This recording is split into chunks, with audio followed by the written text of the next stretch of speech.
Hello, everyone. So today we will continue reading Hansel and Gretel, Part 2. Listen carefully to find out whether or not your predictions are correct about what might happen in the next part of the fairy tale. Also, listen carefully to decide if any of the characters in Hansel and Gretel are heroic or evil.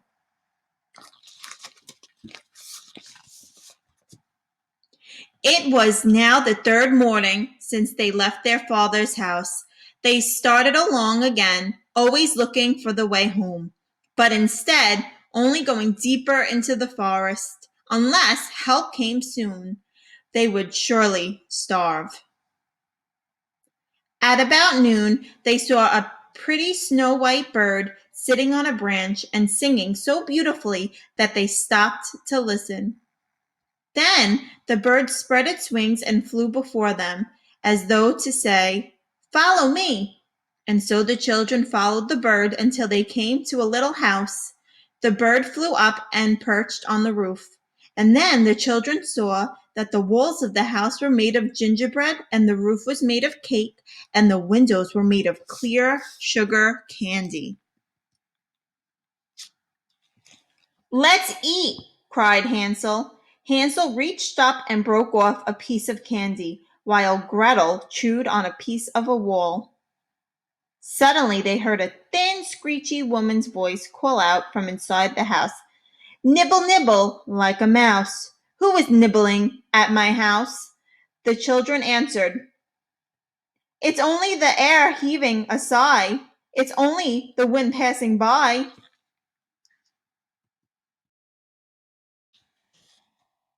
The children were so hungry they went on eating, but then the door opened, and a very old woman came out, leaning on a cane. Hansel and Gretel were so frightened that they dropped the food from their hands. But the old woman just nodded her head and said, "My dear little children, what has brought you here? Come inside and stay with me. I'll take good care of you."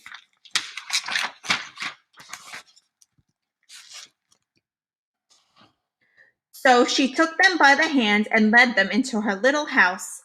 There they found a wonderful meal of hot pancakes with honey, nuts, apples, and cold milk. After that, the old woman showed them two little white beds, and Hansel and Gretel lay down and wondered if they were just dreaming. Now, the old woman seems kind, but in fact she was a wicked witch. The story goes that she built her house just to trap little children, and once she had them, she would cook them and eat them. She could not see well, but she had an excellent sense of smell. Earlier in the day, she had sniffed Hansel and Gretel coming near. The next morning, before the children were awake, the witch got up and looked at their rosy cheeks. What a fine meal I will have," she cackled. She got Hansel out of the bed and put him in a cage. Then she went back and woke up Gretel and shouted, "Get up, you lazy bones! Fetch water and cook something nice for your brother. Feed him well, for once he's nice and fat, I will eat him."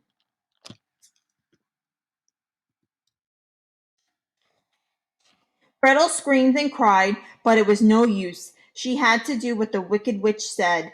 Day after day she cooked pots full of rich food for Hansel, while she herself ate nothing but crumbs. Every morning the wicked witch would creep to the cage and say, "Hansel, stick out your fingers so I can tell if you are plump enough to cook." But clever Hansel held out a little bone that Gretel had given him, and the old woman, who could not see very well, couldn't tell that it wasn't Hansel's finger.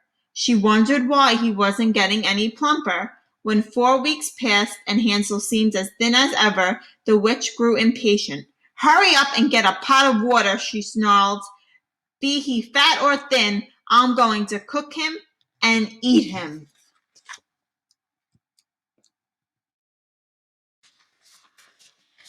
As she filled the kettle with water and lit the fire, tears ran down Gretel's cheeks. "First we will bake," said the old woman. "I've heated the oven, and the dough is ready." Then she pushed Gretel toward the oven, where the flames were burning brightly. "Stick your head in," the witch said to Gretel, and tell me if it's hot enough for us to bake the bread." But Gretel knew what the witch had in mind. She knew that the witch meant to shut her in the oven, bake her, and eat her. So Gretel said, "I don't know how to do it. Where do I look? Could you show me how?" "You silly child," cried the old woman. "There's a big opening, don't you see it?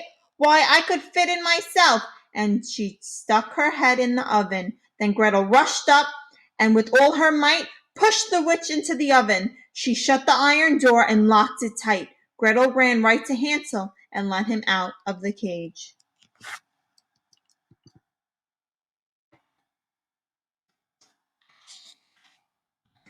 "Come, Hansel, we are free," she cried. "The old witch is gone." Hansel sprang out and hugged Gretel, and the children danced for joy and then ran out of the house. Then, because they had nothing to fear, they went back into the witch's house. There they found chests full of pearls and precious jewels. "These are better than pebbles," laughed Hansel as he filled his pockets while Gretel filled her apron. "Now, away we go," said Hansel. Then he said quietly, "If only we can find our way out of the forest." When they had walked a few hours, they came to a wide lake. "There's no bridge and no stepping stones," said Hansel. "We can't get across." "And there's no boat either," said Gretel. "But look," she said, "here comes a duck. I will ask her for help." So she called out, "Duck, duck." Here we stand, Hansel and Gretel on the land. Stepping stones and a bridge we lack. Carry us over on your nice soft back.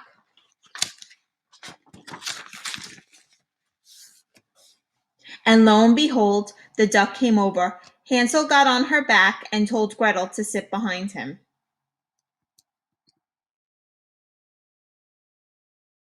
When they were on the other side of the lake, they walked on for a little while and soon found a path.